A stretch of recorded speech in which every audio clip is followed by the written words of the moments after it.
In 1832, 4 men arrived in St. Louis, Missouri.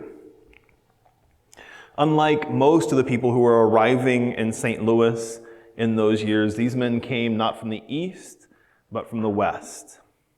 They were 4 men from 2 different tribes of indigenous people, the Nez Perce and the Salish people, up in sort of northern Idaho and northeastern Washington and northwestern Montana. And they came to St. Louis and they found a local resident, and they said to that man, "We need someone to come and tell us about the book of heaven."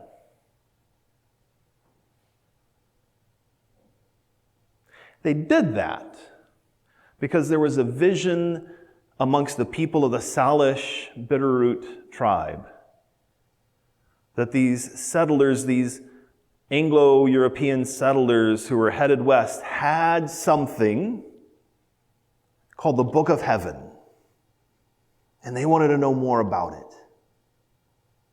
And so it compelled them to send those 4 men, and 2 from the Nez Perce, 2 from the Salish tribe, to walk all the way to St. Louis, and they say, "Come and tell us about the Book of Heaven."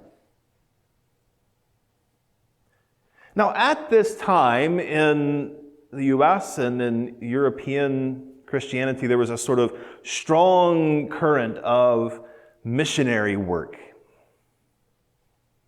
There were mission boards and mission societies and mission everythings, trying to send folks out to share the gospel, not only in the towns and cities that were established in what was then the early United States, but to all sorts of places around the world, to all of the word they often use were uncivilized folks, unchristian folks, people in Africa and South America and the western portion of North America, to go and share the gospel with them. And so you can imagine in that kind of a place, in that kind of a time when people were excited about mission, 4 men coming from indigenous tribes saying, "We've heard you've got the Book of Heaven. Could you send someone to come talk to us, please?" It was an exciting story to tell.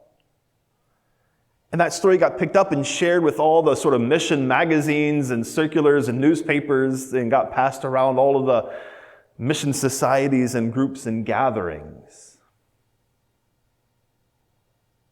And one of the people who felt compelled by that story was a Methodist from Canada named Jason Lee.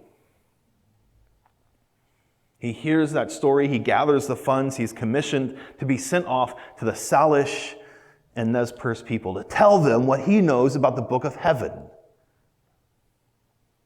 He gathers a small group. They travel west from St. Louis. They end up at Fort Vancouver, just, well, not far from here. Let's see, that way, where Vancouver is now. Washington, not British Columbia. They get there and they overwinter. And I cannot remember his first name. Is it John Lockridge? Laughlin. Yeah. John McLaughlin. There we go. Man, I should have written that down. John McLaughlin was the sort of head of the Fort Vancouver thing. Right? He was there. He was the boss. And when this group, including Jason Lee, shows up, they spend the winter there at Fort Vancouver. And in that time, as they winter over with him, he convinces them that no, you don't actually want to go up there to the Salish and Nez Perce people. What you know who really needs Jesus is the Kalapuya people right out here in the Willamette Valley.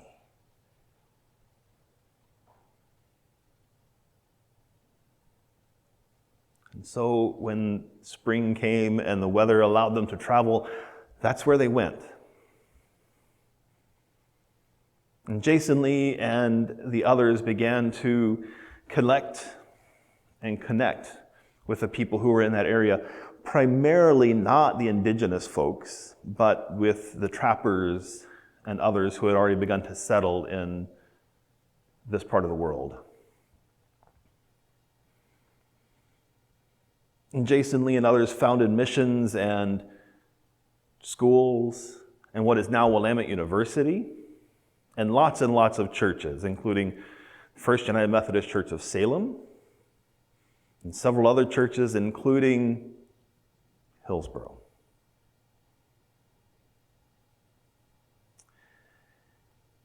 To say it's a mixed bag is to sell it a bit short.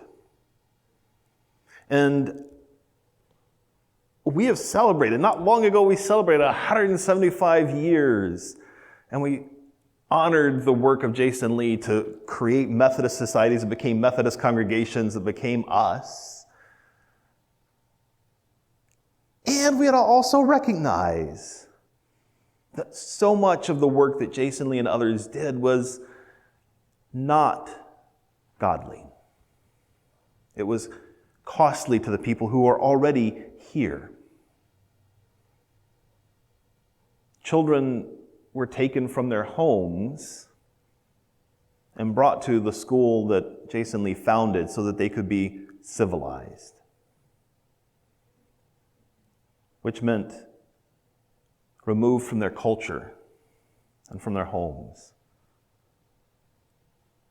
Many of them died because they were exposed to new diseases for the first time. Many of them ran away. It was a horrific series of decisions, supported by so many of those well-intentioned people who were sending missionaries out west. And there's generational trauma that continues to echo in our indigenous brothers and sisters communities. And we can't separate ourselves from that history as neatly as we might wish we could. John McLaughlin didn't send Jason Lee and that party to the Willamette Valley because he thought those people really needed the gospel, but because he had the idea that white folks should come and settle that part of the world, and this was a great way to start that work. The Kalapuya people who used to live right here didn't ask for Jason Lee or anybody else to show up. It was not the work that God had called Jason Lee to. It was not the vision that compelled 4 men to walk from Montana to St. Louis. And there are times when I hear that story and I think, what if they had just done what they set out to do? What if they had held fast to that vision that God had presumably given the people of the Salish and Nez Perce, and they had opened a conversation instead of letting themselves be sent in another direction by somebody whose intentions were not godly? Now look, I don't want to make it sound like just one different decision and everything would have been fine between the indigenous people and the Western settlers, because it is not just one decision. It was a series of decisions, and it was a culture that put one group of people over and above another group of people. It was not accidental that we sent people out to the West by the thousands upon thousands. It was only about 9 years from the time that Jason Lee and his group arrived that the Oregon Trail opened with the promise of free land for whoever might show up, neglecting to notice the fact that that land was already somebody else's. So it was not just one decision that led to the catastrophe of Western colonial expansion. But I do wonder what would have happened. Would at least that small piece of the story been different had Jason Lee and his fellow missionaries gone where God had maybe prepared a way for them to engage in a conversation, not to bring civilization, but to bring a conversation about the gospel? Would things have been different? We'll never really know. But man, it's so obvious, isn't it? That things that happen after that decision to Fort Vancouver to go to the Willamette Valley, that things did not go the way that God would want them to go for us or for the people who were here.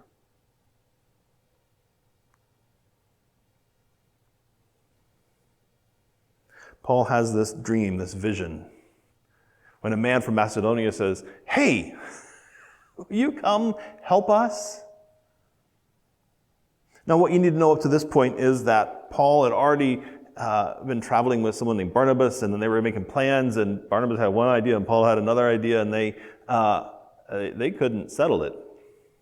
I know it's hard to imagine two church people having a fight about the best way forward, but that used to happen back then. It doesn't happen now. And they separated. So Paul then gathers a few more people, and he's traveling where he thinks the Spirit of God is going, and there's weird stuff happening, just sort of preventing them from being able to travel easily. And Paul has this dream. He's like, "We gotta go!" And they do. They go to Macedonia. They get there. They kind of hang around for a while. I noticed they never seem to bump into the guy from the dream.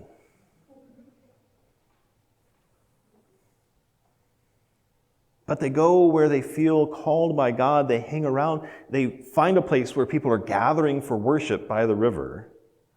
And they go and they begin not proselytizing, but conversing.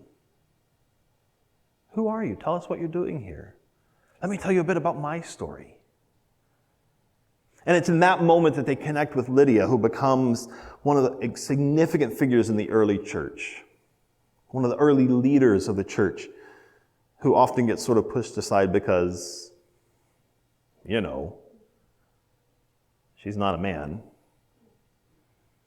But let me assure you that without Lydia, the people of her region and community would not have known the gospel in the way that they did.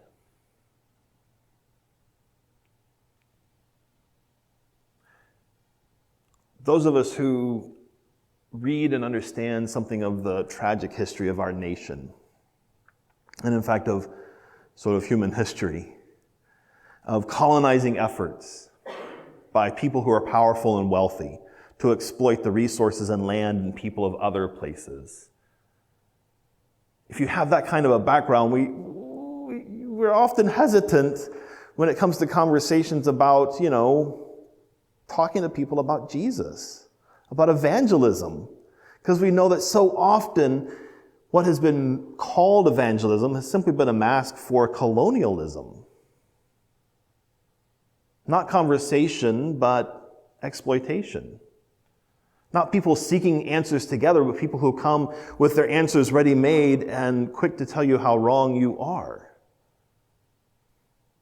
And so when I hear, okay, look, we have these commitments that we make as members of United Methodist Church to support the United Methodist Church and this congregation through your prayers, your presence, your gifts, your service, so far so good, and witness. Crap. Because that sounds a lot like evangelism, and that doesn't, every time I say that, I go, oh.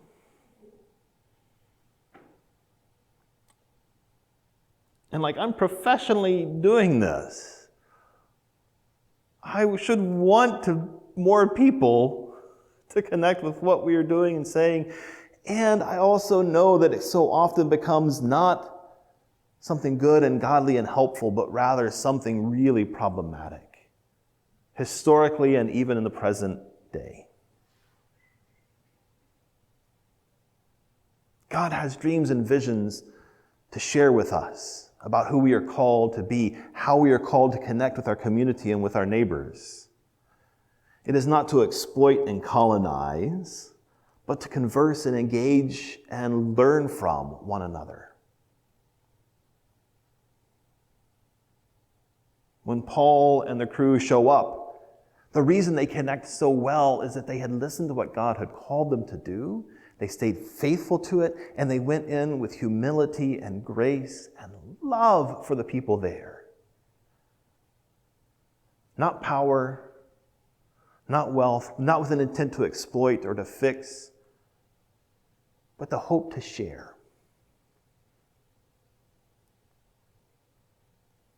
I love the history of this congregation. I love being part of a congregation that can point to its deep roots in this community. The first public building in the town of Hillsboro was the Methodist building.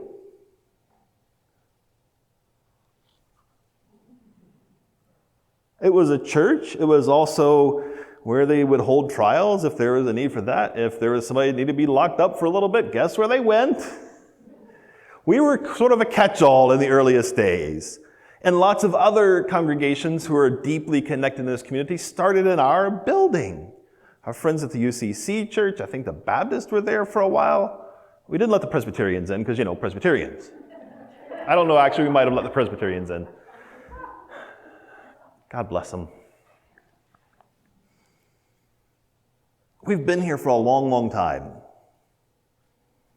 And I am proud and grateful for that history. But we don't get to be proud and grateful for the stuff that we want to celebrate if we're not willing to also acknowledge the stuff that's really been wrong. That early Methodist building that was our place of worship and gathering, that was the community center for the earliest days of this town, also for a while had a wooden stockade fence around it, with those sharp, pointy tops like you used to see in the old cowboy and Indian westerns. We did that because we were worried about those people out there coming to get us and our stuff.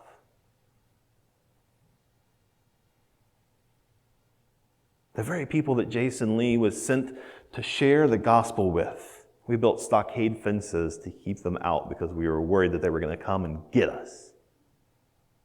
Which tells me a whole lot about what we really thought about the people we had come to connect with.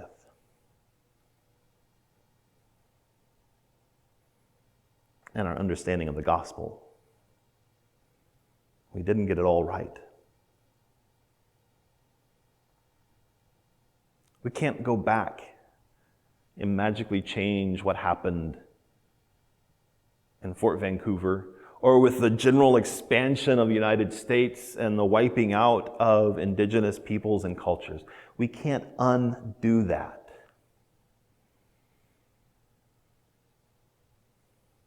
Because now, looking back, so many of us have that deep sense of regret. And even sometimes of shame, right? We cannot go reclaim the vision of 178 years ago. But what we can do is listen to the vision that God has for us now. To pay attention to the work of the Spirit that is happening in the here and the now. Not to undo the past, but to repair the wounds that might still exist in our community. Not pretend that things didn't happen badly back then, and that our ancestors were part of the problem back then, but to say that from now on, we're going to do what we can to be a part of God's healing and wholeness for our community. We can't undo the past, but we can make a different future. And God's vision for us is to be part of a different kind of future. Not to build walls that keep those people out there so that we can be safe in here, but so that we might share what we know of the gospel with others and hear what they might know of the gospel to share with us.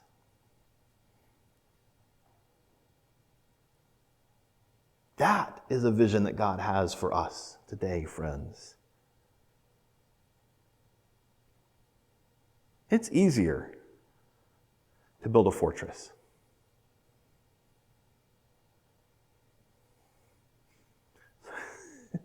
Well, it should be easier to build a fortress, but here, this has nothing to do with the sermon, but I find it hysterical.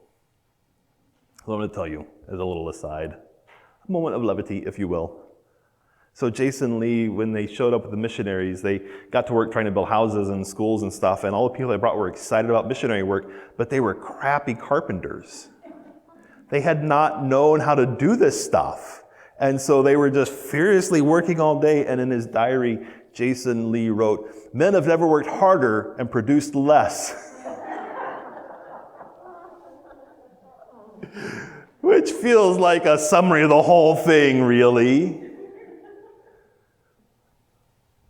It is easier to live in imagined safety with a fence that divides us from them, but that is not God's vision. Not for us and not for any of the church.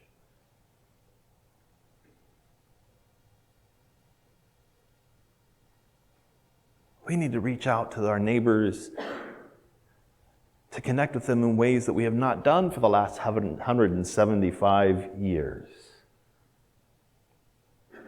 To find new ways to connect and build bridges across the very same depths that we've sometimes dug. The ditches that we've built between us and them, the borders and boundaries that we've established. It's time for us now to say, no, we really screwed that up. And we want to make it better.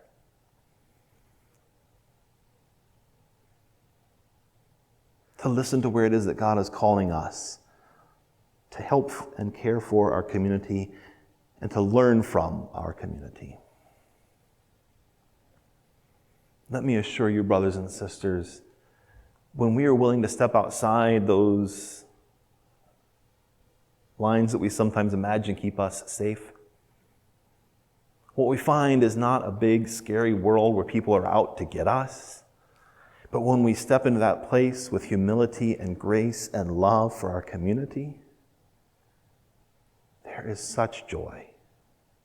There is such opportunity. There is such new experience of the gospel. It's not easy. You might even have to learn a little Spanish. You might even have to step aside from being in the middle of things to let somebody else be in the middle of things for a while. But when we can let go and embrace this new thing that God is calling us to, I promise you there will be such joy and such an experience and encounter of the work of God's Spirit that you will not believe you are ever hesitant to step outside those gates. And that, my friends, is the good news. Thanks be to God. Amen.